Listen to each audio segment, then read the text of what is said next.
Hello, everybody. It is me, Empress Katuzi, otherwise known as Crimson, talking about episode 3 of Beast Tamer. And the Beast Tamer has another member to his party, Dragon Girl. Oh god, oh yeah! Super quick, super fast, already a new member to his party. A Dragonoid. Half dragon, half girl. No idea if a Dragonoid is just like the way it looks, where they have like the tiny dragon ears and having a dragon tail, and they can go human and dragon. I wonder if they're like fully dragons. Maybe I need to look up what a fully what Dragonoid is. But man, from the post-credit scene, or I guess the ending of this episode scene with the heroes party, getting a glimpse of them, with them having they're like can't do anything without like the main character a part of their party. Like I like how they don't let like the bald, like I'm assuming tank guy be the one that carries things. You have like the strong buff guy, and he doesn't want to do the provisions and doing like the scouting. I guess like since he's a tank, he can't really do the scouting. But they left the scouting to the mage, that little prick of a girl. But it seems like the main, I guess the leader of the party, the main hero, the blonde dude, stupid idiotic guy. They're finally gonna try to get Rain back, but it's gonna be so difficult to try to gain Rain back because he already is an adventurer, and he got ranked up from a rank F to a rank E because of them doing the bandit thing, which makes sense. If you're gonna do like a side quest while also doing a fetch quest, you'll probably end up getting more experience points and getting ranked up. So I guess like soon he'll rank up through the ranks. He says that it's a chill time. He say like Rain said that it's a chill time being an adventurer, but he's doing easy quests right now. Once he like gets to like rank C, rank like D and C, and getting like rank B, like the stuff that the sort of adventurers, sort of quests like he'll have to go on will get harder and harder. So he's a chill time now, but once he gets further and further ranked up, ended up getting a quest to like meet up with this Dragonoid girl. She ended up being like on this giant bridge, and man, that drill gave me like Halo vibes, like Halo from the game, like Narrows.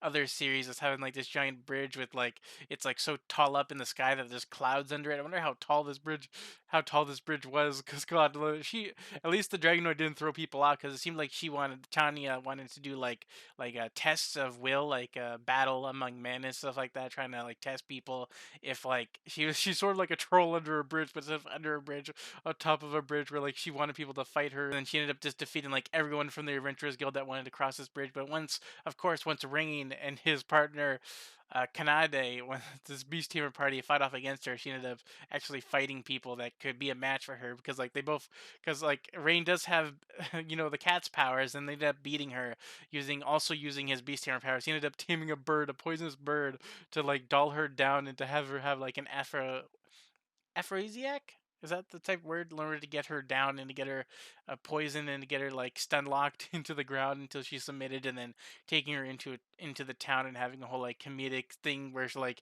they need to like hide her identity because like to not be like the guard dog of like the storage bridge, the bridge that they were on. They ended up forming a party. There was like a moment where like Beast girls like didn't want to like they're saying that they're apprehensive, but then they aren't apprehensive once they meet Rain because like like they showed like a beginning part of this episode where like at the start Kanade wasn't very sure about the main character, but then because like every other person that wanted to like be friends with her, wanted to contract with her, it seemed like they didn't want her for her as a person, but wanted her as an ultimate species, and like wanted to use her in order for fame and glory. But like wouldn't see her as a person, they'd see her as just an object.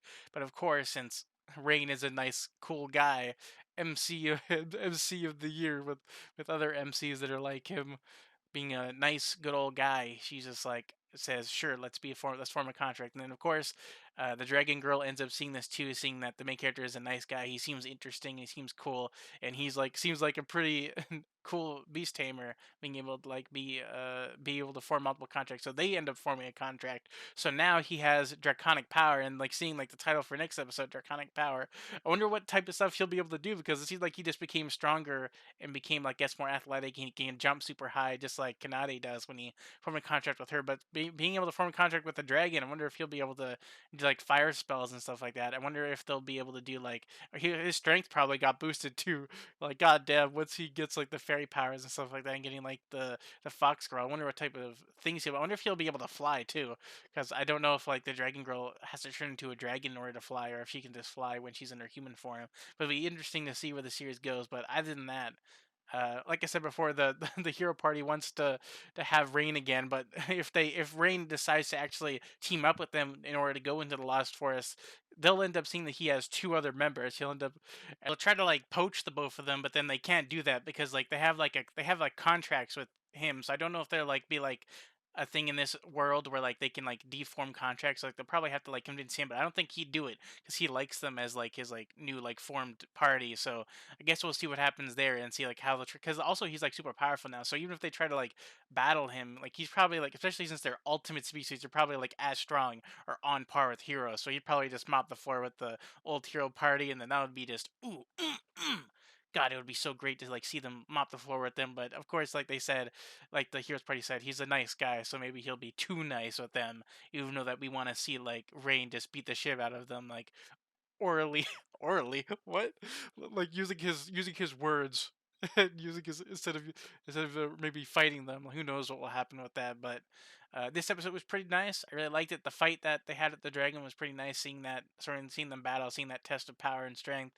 Can't wait to see what the next episode goes with. I really want to see what type of powers the main character has if they do show him with him forming contracts, see what type of dragon abilities he gets from his new contract. But other than that, these are my thoughts and my opinions for the third episode of Beast Tamer. If you enjoyed it, leave a like. If you didn't enjoy this whatsoever, you can leave a dislike. And yeah, tell me your own thoughts about what you thought of this episode, what you think of the series so far, and I'll see you guys in whatever next I talk about. And yeah, bye. See you later.